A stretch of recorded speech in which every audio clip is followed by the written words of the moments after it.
Do you ever find yourself wondering how much does those little lost minutes here and there throughout the day cost you? That lost time is an incredibly large expense to your company. And that's what we'll dig into in this week's Planning for Profit Minute. Let's take a look.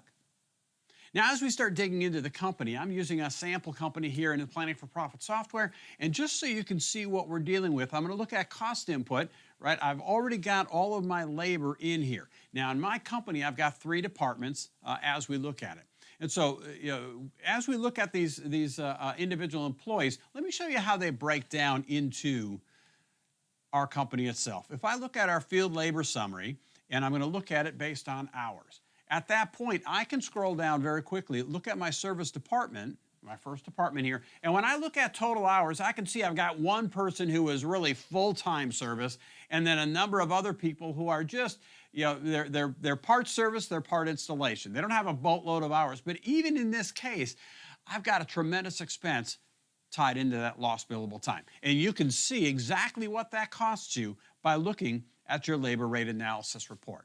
So as I look at this for my service department in this particular company, right, we jump into that department, and I have the 2 tabs right here at the top. I'm simply going to click on the labor rate breakdown for this company. So this is looking at my service department. And what we've done is we've basically broken down every single expense related to your company and how it factors into the hourly rate for the individual departments that they apply to. So for example, in this particular case, I can see $1.75 out of every single hour that I bill out throughout the course of the entire year goes to cover the credit card fees.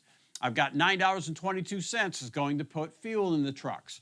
Right, so I've got $2.36 going to vehicle maintenance. I can keep going down. I see my fixed expenses below that. As I scroll down on this list, if you look at it now, in this particular company, I've got $18 an hour going to cover the wages for my dispatcher.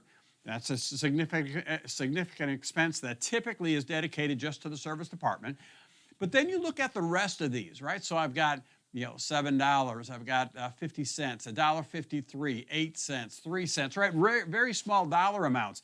As I scroll down on that list, one of the things you will find at the bottom of the list are a couple of items here, right? So I've got my equipment replacement fund, I've got my unbilled direct labor. That's the time that I need to pay my guys for, again, that I can't bill somebody for, right? So whether that's holiday, vacation, sick time, it's also windshield time, it's trips to the supply house, it's company meetings, it's the time that I can't account for. I don't know what they were doing, right? All of that stuff is factored into that unbilled direct labor. And when I look at it in this particular case, $21.08 out of every single hour we're billing out throughout the course of the day is going to cover that non-billable time. And again, remember, for a typical service technician, most service technicians are about 50% non-billable. In other words, out of an 8-hour day, we're able to bill out for about 4 hours of their time. Something has to pay for the other 4 hours. For your installers, typical installers between 30 and 35% non-billable. Something has to pay for that time, and it needs to be built into the hourly rate for the individual company. And when I look at this company, again, I can see that in my service department, we're billing $150 an hour for our residential service. But out of that $150 an hour, over $20 an hour is going to cover just the lost time. That number tends to be your single greatest expense. And that is this week's Planning for Profit Minute.